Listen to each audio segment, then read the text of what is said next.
On today's show, again, James Harden wants out from the Clippers. I got some theories. Locked on NBA Game Night right now. When that final buzzer rings, you know it's time for Locked On NBA Game Night. All the post-game reactions to every game across the league, every single night, with insights only the hosts at Locked On can provide. It's the true NBA fans' one stop for all the action. Every game, every night. It's Locked On NBA Game Night, tipping off now. Welcome. You're Locked On NBA Game Night. My name is Nick Angstadt, host of Locked On Mavericks podcast, part of Locked On Podcast Network, your team every day. Thanks for being an everydayer, making Locked On NBA your first listen and making Locked On Podcast Network the number one sports podcast network out there, just like James Harden is the number one asker-outer of teams. Joining me, as always, from Locked On Bucks, what did you see in the NBA tonight, Camille Davis? Before this Harden news, I was like, man, just the games are all right here. And then the Harden news broke, and I'm like, my brain is broken because I'm trying to understand it still. About 3 hours ago, didn't I text you, what do you think our lead is tonight? I was like, the Hornets again? Going Hornets again? So, well, with respect to the Hornets, we'll talk about them. We'll talk about 7 wins in a row. We'll talk about the Rockets' close win against the Pacers. I'm concerned about them. We'll talk about the Timberwolves. Their defense just collapses against the Grizzlies. But we've got to start here because according to Shams Charania and Sports Illustrated, there's talks about James Harden. And we got to read it. We got to read it the way that they write it because it's not a trade demand anymore. Nobody does that. Your guy in Milwaukee doesn't want to do that. James Harden apparently isn't doing that. It's the Los Angeles Clippers and James Harden are working through whether the sides can find a deal by Thursday's NBA trade deadline. Both sides are aligned in conversations together and with interested teams. So James Harden wants out of the Clippers. Chris Mannix of Sports Illustrated reports that there is a Cavs trade, advanced discussions between those two teams for Darius Garland to go back to the Clippers and for James Harden to go to the Cavs. Just look like a really weird in Cavs jersey. Tomer Azerly on Clutch Point says that he confirms the talks between Cleveland and James Harden, but it's not done. He said there could be a chance that James Harden is still on the Clippers after the deadline. And he also confirmed that the talks for trades have been happening for multiple weeks. It's crazy. Even like multiple weeks. That goes back to before that guy ate the tweet. Right? Like, remember that when that guy ate the tweet because they went on the run, the 18-3 run or whatever it was? Like, imagine if this came out back then. The vibes were immaculate back then, and now the vibes are what they were. All right, let's hear from our guy, Darian Vaziri of Locked On Clippers. What does he think about James Harden asking for a trade potentially? He's not been the biggest fan of James Harden in his tenure. Oh my God, bombshell dropping in the middle of the Sixers-Clipper game. James Harden and the Clippers have apparently had talks about a trade and getting it done before the deadline this week. I mean, what? We've won 17 out of our last 21 games. James Harden is having his highest scoring season since 2019-20. He's playing great basketball. We're the 9th seed in the West, and we're only looking like we can go higher, not lower. And James Harden's asking for a trade? What? They're saying the Cavaliers and maybe trading him for Darius Garland? My first thought is why? Why would James Harden want to leave home? And the only thing I can think of is that James Harden has a player option for next year. The Clippers want to get him off the books in 2027. He's looking for an extension, looking for guaranteed money, but he's not extension eligible right now. So that's weird, but maybe he's like talking about when I am extension eligible, I want an extension. He's got a no trade clause though, so he has to agree to where he wants to go. It's a lot to talk about, and we're going to talk about it on Locked On Clippers. There are a few theories to this, Camille. I need to hear them. The first one I think that we can go through is that James Harden wants a longer term deal. Yes. He's going to be 37 in August? And he wants a 2-year extension. He can get that 2-year fully guaranteed $80 million extension after the season is done. He can't get it right now. So it's not one of these things where they're not giving it to him right now. But the Clippers have been unwilling to go past 2027. They want to reset. They want a hard reset of all these contracts and do all that. And that's what Tomer said on Clutch Points, which I agree with. Do you think that's the full picture? I think that is what has sparked Harden wanting a change of scenery. Money always talks, right? And if you're not going to get the extension, then why be there? I mean, similar conversation with Norm Powell, where it was like, the extension's not going to happen, so let's find you a different location. And now that it's Harden, it's just the strange part about it is just that the Clippers have been winning. So it feels like this season already felt kind of like a last dance to a certain degree with this grouping. And it's coming to a close a lot sooner. So I think money is at the crux of it. My bigger confusion is, why would Cleveland be the team that's like, you know what? Let's go and get James Harden for Darius Garland. The Cleveland side is a little weird to all this, and we'll get to that. But I got one more theory on this. Okay. I think the salary thing is one thing, but he could have done that in the offseason. He could have waited the rest of the season and saw what happened. And he was like, all right, well, are you going to give me the extension or not? Let's just see what happens. And then I'll go into the season with, I'll either pick up my player option and we can trade then, or I could, he'll have more control because he can veto a trade. I guess he can veto a trade now. But yeah, what if I can't imagine that this isn't connected in some way to the Kawhi Leonard aspirations, ruling, and all that stuff happening. Like Kawhi Leonard didn't make I'm starting to connect dots where I'm like, Kawhi Leonard didn't make the All-Star team. It's in LA. It's into a dome. Like, why would they not do that? James Harden asking for a trade. Like, is this all going to come out? And James Harden is just like, hey, deuces. Like, I don't want to be part of this long term because I don't have much longer in the NBA either. And like, I can't help but try and put those dots together that this is about the ruling of Kawhi Leonard, the aspirations company, Steve Ballmer skirting the cap, and the NBA coming down hard on the Clippers, and James Harden just not wanting to be part of this and doing what he does best, and that's ask for a trade. I don't think that's a stretch to think that might have a factor in all of this. The hard piece is interesting. I think the crux of it really is money, but also if you can see that the ship is starting to burn down, you kind of want to save yourself before it actually hits the water. So I could see that being part of it, but it also makes me think like, is there a move for Kawhi that is also forthcoming, or are teams going to be so off put by the whole tree planting aspiration thing where they're like, you know what? Don't even want to take that chance on that guy. Even though he's been playing at an outstanding level this season, it's like, still not worth it. Still not worth it. But the Kawhi piece of it too was like, I'm interested. Is this going to be like the Clippers are like, hey, we've had a good stretch here, had went 17-5, including tonight's loss over the last 22 games now. It was a good run. But actually this season, we're not interested because like ultimately, do you see the Clippers being anything better than a play-in team this year? And if this is our ceiling, why not make changes now? I mean, it's what, but they went 18-3. Like they've been going on this crazy run. They've been playing so well. The other thing about Harden about Kawhi is, what if the Kawhi thing is like another team gets to pick him up as a buyout free agent type guy because it all contract got voided because of this whole, like, we don't know what could happen with this whole thing. I mean, I would imagine if the NBA is going to rule on any of this stuff, they would have to come down hard on the Clippers. If they rule and they confirm that they did skirt the cap in some way. I mean, last time that they saw that, wasn't it the Timberwolves back in like the early like 2000s with Joe Smith, where they got a bunch of draft picks taken away. Like there's a precedent there at least. That's my theory that I think I'm running with, because it's all kind of coincidental. It doesn't really make sense for James Harden to just win out just because of money. Although James Harden, although if anybody is going to do it and make any sense, it would be James Harden. So, but let's talk about the actual Cavs Clippers deal in all of this. Yeah. So James Harden making $39 million this year, $42 million player option next season. He's going to turn 37 in August. He's having an incredible season. 25.5 points, 8 assists a game, averaging his most shots attempted since 2020. Like his final year in Houston, he is having like a really good season. I was surprised he didn't get any All-Star talk over the course of all those announcements. The Cavs, Darius Garland is the one that reported to be in the deal. He's making $39 million this year, so their contracts line up pretty much exactly. You could do it straight up. $42 million next year, $44.8 million a year after that. He's 10 years younger than James Harden. So the Clippers, you can understand why they would want to do this. Exactly. Hey, let's bring in this guy that's 10 years younger. There is concern about games played. He's played in 26 out of 51 games so far this season for the Cavs. Last year, he played in 75 of 81 and 5 of 9 in the playoffs. The year before that, he played in 57 of 82 and all the playoffs.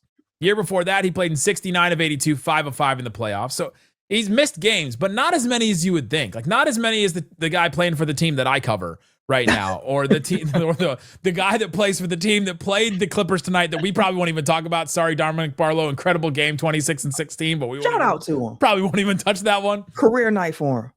The Cavs did just make this trade for Dennis Schroeder, Keon Ellis. They're trying to move things around, and maybe they just want somebody that's going to play. James Harden is bigger. He's a better like post defender, obviously, than Darius Garland could be. He's not like a proven playoff performer, which is kind of what they need, and that's where I kind of get lost in this. Same. Like that was my point where I was okay. if you think about it in season where it's like Harden has been more durable this season than Garland has, which is crazy to say about a 36-year-old over a 26-year-old.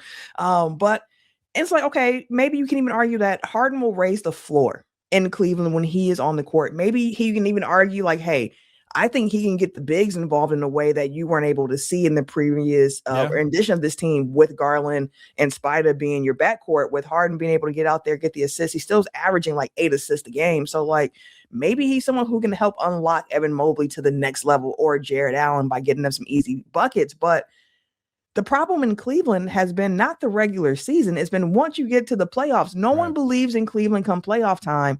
So it's a team that has been going ghost in the playoffs, theoretically trading for a player who historically has been a ghost in the playoffs. So for me, it's like, I don't understand exactly why you would make the move for the guy who's 10 years older to get you over that playoff hump. Like, that part doesn't make that much sense to me. It's an interesting deal. Go listen to Locked On Clippers, Locked On Cavs. They'll have all of this covered, talking about all the different machinations and deals that could happen on it. Jackson Gatlin is trying to get Harden back to the Rockets from Locked On Rockets, and we'll hear from him a little bit later. But I want to sit down, Jackson. Coming up, let's talk about the Hornets. 7 wins in a row for these Hornets. How are they getting it done? We'll talk about that and more. Locked On NBA Game Night continues coming up. Today's episode of Locked On NBA Game Night brought to you by FanDuel. Oh, it's one final chance to get in on the action for football.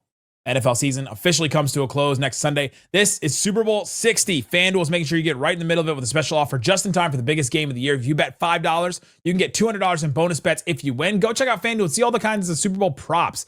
I'm loving going to each like random one like this. Any lineman to score an offensive touchdown plus 2,500. That is an incredibly fun one.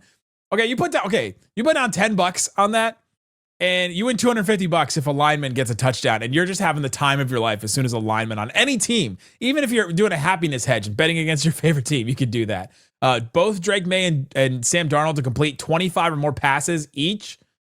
Both of them 25 or more passes plus 2,000. That one's kind of interesting. So go check out some of those on FanDuel. If you're a new customer, again, bet just $5. You get $200 in bonus bets if you win. Make it count, because after the Super Bowl, the season is over. Last call for football on FanDuel, official sportsbook partner of Super Bowl 60. Visit FanDuel.com to get started. Also brought to you by Indeed. Hiring isn't just about finding somebody who's willing to take the job. You have to find somebody that's the right person for the job. Maybe the Cavs don't think that Darius Garland is the right person for the job.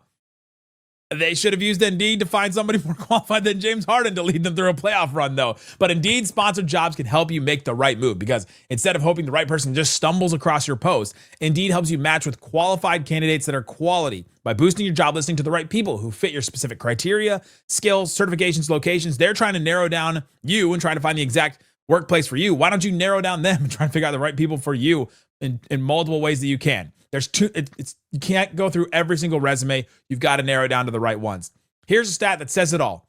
In the minute that I've been talking with you about Indeed, companies like yours made 27 hires on Indeed, according to Indeed data worldwide. So if you're hiring, spend less time searching and more time interviewing candidates to check all your boxes with Indeed sponsored jobs.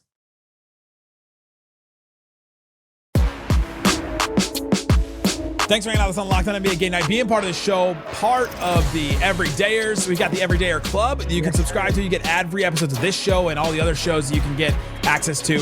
We also have this deal, Deadline. If you use the code Deadline, you get a month free on the Everydayers Club. So go that. There's a link in the description. And all the great shows, there's links in the description for all of those as well.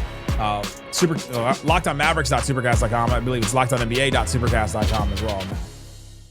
All right, Camille, we talked about James Harden. I just want to keep talking about that the rest of this time, but we've got games to cover. This is what game night is all about. We'll have Locked On Cavs, Locked On Clippers take over on that, but we got to start with our guy, Doug Branson. He's happy about he's happy about his Hornets for the first time in, I don't know, like a long time. As he should be. 2, not 3, not 4, not 5, not 6, 7 straight wins for the Charlotte Hornets, their longest streak since 2016, when they had 7 straight wins on their way to their last playoff appearance. That's right, it's been 10 years for the Charlotte Hornets since they won 7 games, since they made the playoffs. Can they make the playoffs this season? Well, if they play like they did against the New Orleans Pelicans tonight, coming back, or this afternoon, I should say, the game was moved back because of snow.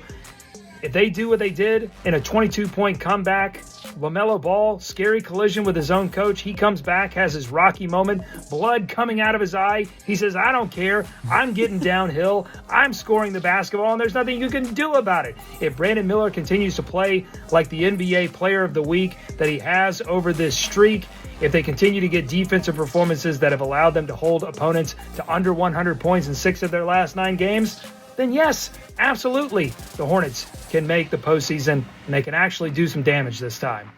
Ooh, say it with your chest, Doug Branson. Incredible. Eric Collins on the Hornets broadcast said that the Hornets are going to sweep Coach of the Month, Rookie of the Month, and Player of the Month in the Eastern Conference. They might. They had a really good January, and we know how the Eastern Conference is, so it's quite possible. It is quite possible. I don't know anything about the Eastern Conference. Well, trust me, Nick, you might want to know something about the Eastern Conference. Maybe not this season, but in seasons going forward. But no, I mean, the Mavs are getting sent over to the East. The expansion team comes, the Mavs go to the East. That'd be sick. Memphis and Minnesota will be upset. Yeah, like, how is that possible? Yeah, so Doug mentioned it. 9:15 left in the first quarter. LaMelo takes a shot in the head. Charles Lee, his coach, was going for a ball going out of bounds. LaMelo dove for the ball going out of bounds and just bam, nailed heads. And LaMelo was on the ground, went straight to the locker room. Charlotte was up 9-2 at that point.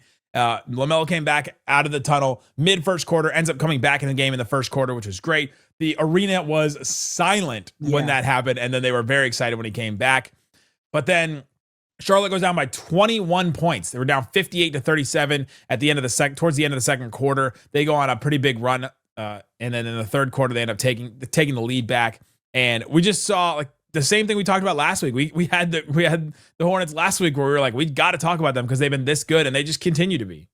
Yeah, they have been. And like the first half of that game was weird for Charlotte. I was watching the game and I'm like, man, Charlotte's been playing some really good basketball over the last few weeks. Maybe they're due for a stinker at this point. It felt like, especially when LaMelo was not in the game, they did not put much pressure on the rim, and they settled for a lot of jumpers. Now, some of them were open, but they settled for a lot of shots. And I felt that way in particular about like Brandon Miller, where it was like, put some pressure on that defense and make them have to defend you.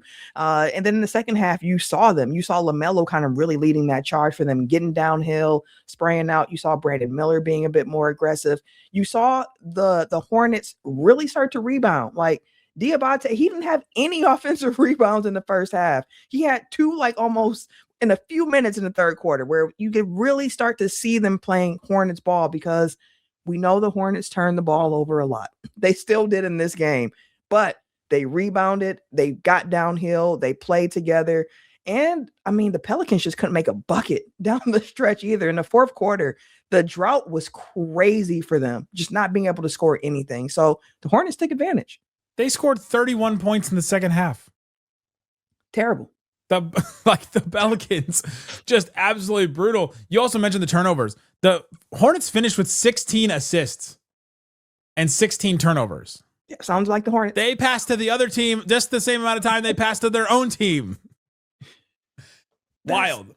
But you get their Achilles heel still. But you get performances from LaMelo Ball, 24 points, 5 assists, 8 boards. He had 2 steals.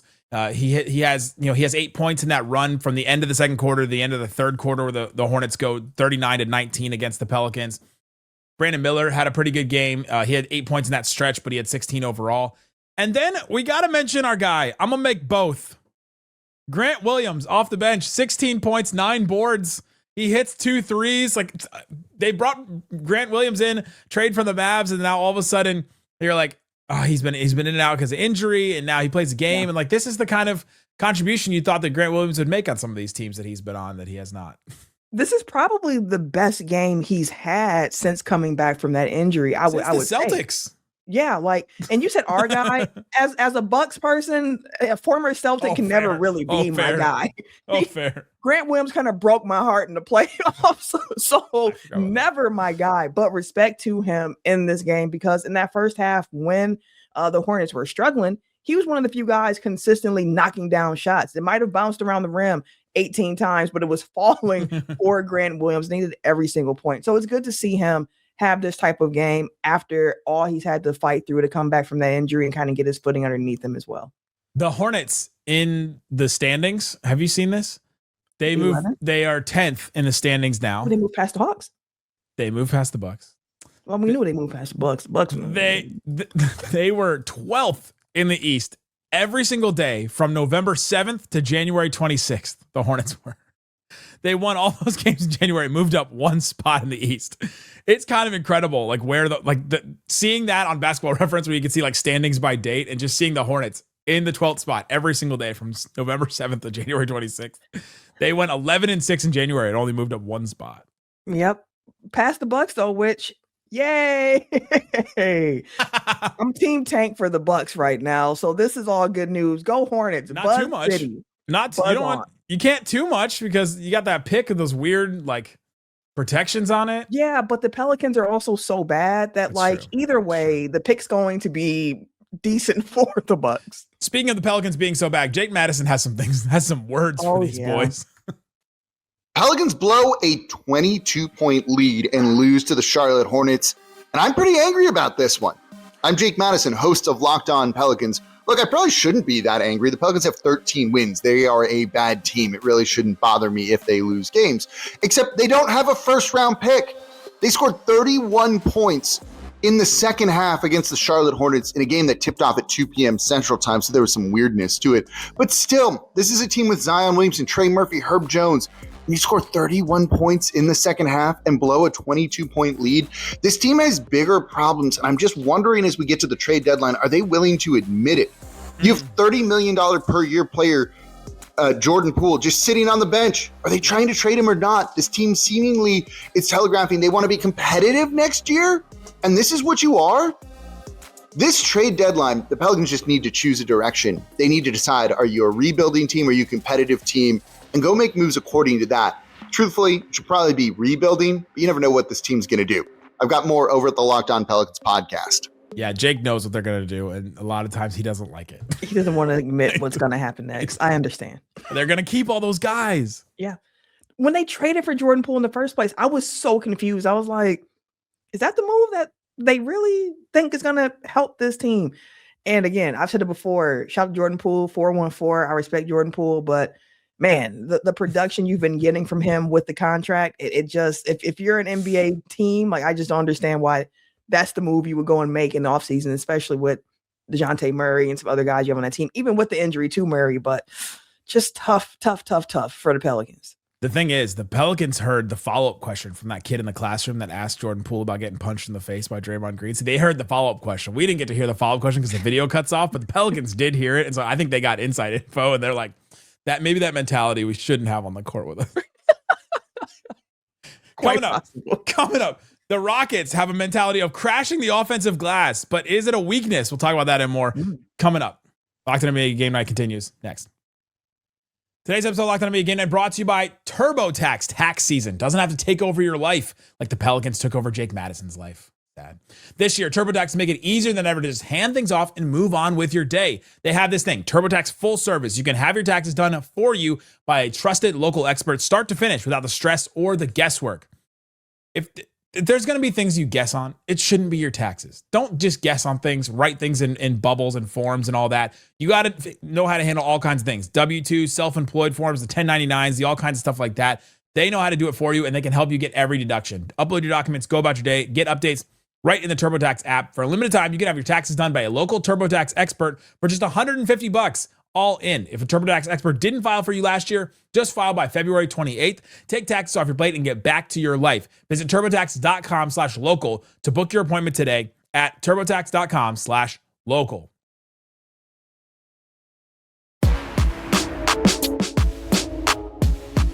All right, it's Locked On NBA Game Night here. Camille Davis from Locked On Bucks, me from Locked On Mavs, and the Rockets beat the Pacers, but not really a convincing win for the Houston Rockets. Let's get into this one. Jackson Gatlin from Locked On Rockets has this one covered while he's not talking about James Harden coming back to the Our snub Alperen Şengün with a monster 39-point, 16-rebound performance to lift the Rockets past the Pacers, 118-114. What's up? This is Jackson Gatlin, host of Locked On Rockets, and have yourself a game. Alperen Şengün with no Kevin Durant in this one. The Rockets needed every bit of scoring from Alp to be able to pull this win out.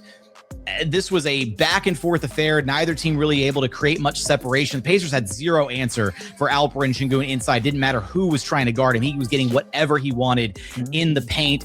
Pacers did what they do. They forced turnovers. They got out. They ran in transition, killed the Rockets in fast break scoring. Rockets crushed on the glass, got a ton of second chance opportunities in this game. But the real kind of turning point of this one, Rockets were actually kind of dead in the water offensively at the top of the fourth quarter. Pacers were leading 94-92 when there was an exchange between Bennedict Mathurin and Alperen Sengun, a little maybe extra shoving from Bennedict Mathurin on one of Sengun's drives to the rim.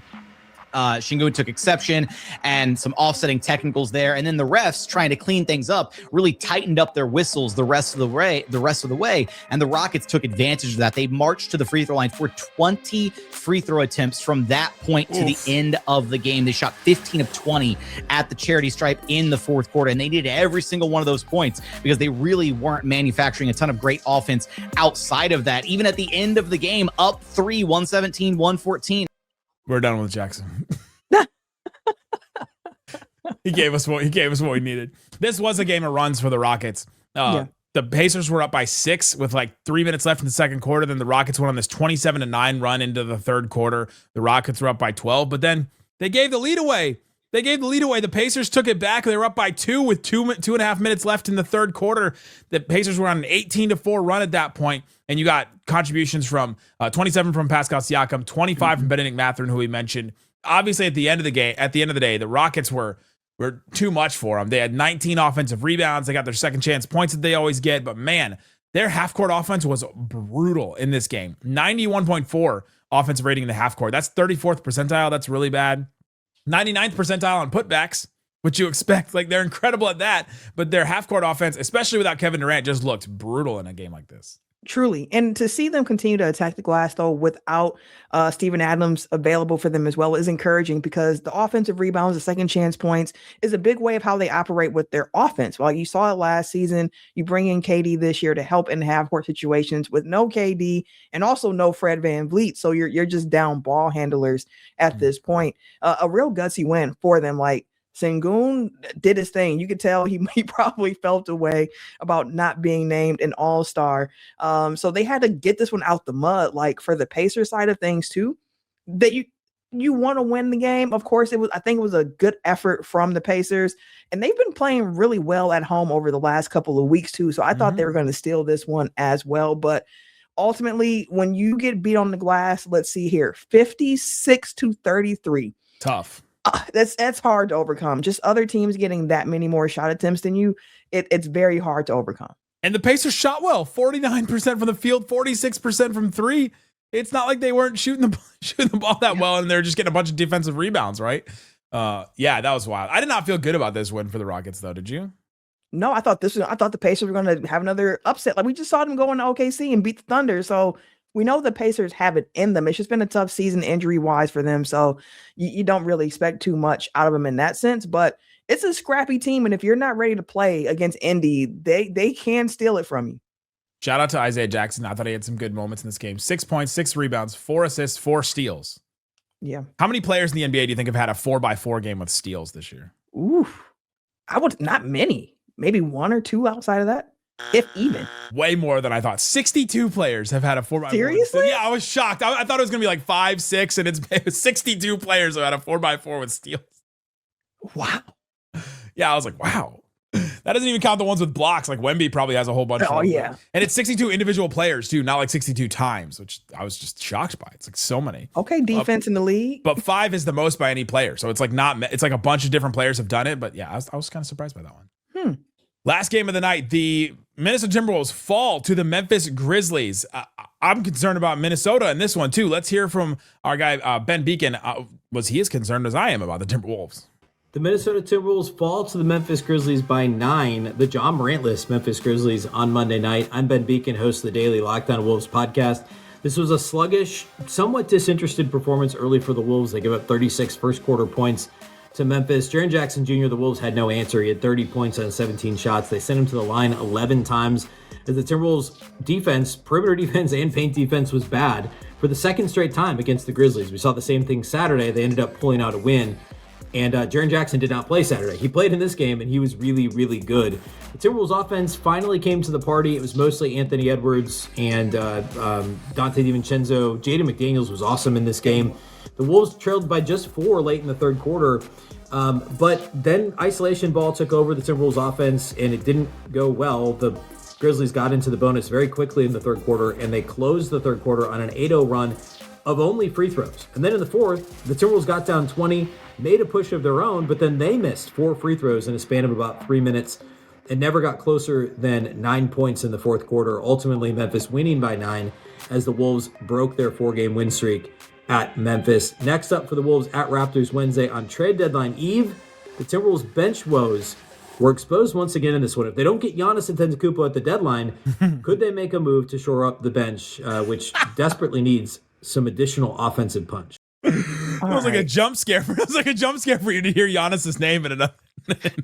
I can't wait till Thursday at 3:05 p.m. Central Time. Nick, I tell you, I cannot wait. Every time my phone buzzes, I'm like, oh my, did it happen? Oh my gosh, that's so funny. You're like legitimately shocked. Didn't expect to hear that name in that recap. Yeah, this was one where the Grizzlies like strength in numbers.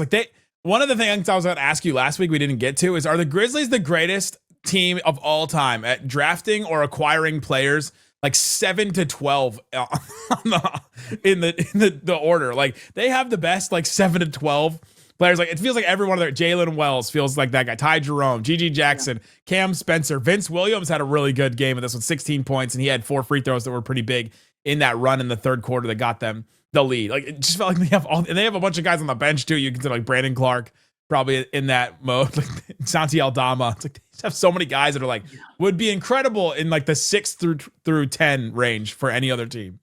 And they have to be guys playing major minutes because the injury bug continues to hit Memphis. I don't know what's been going on the last few seasons with that. We know the jaw thing, but just unfortunate injury luck down there. But because of that, you are seeing these guys get opportunities, and they're showing like Coward in this game. The defense that he was playing at stretches in this game, like he was not scared of the moment at all.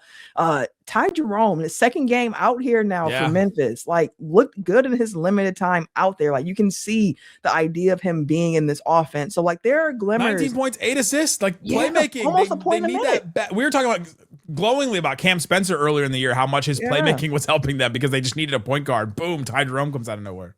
8 assists tonight too. Like that's a piece that they needed, especially because they've been so injured at the point guard position. And this game got really physical too. Like it was just a lot of bodies hitting the ground, even though there were 66 free throws attempted between the two teams. Both teams felt like they were supposed to be at the free throw line a lot more than what they already were.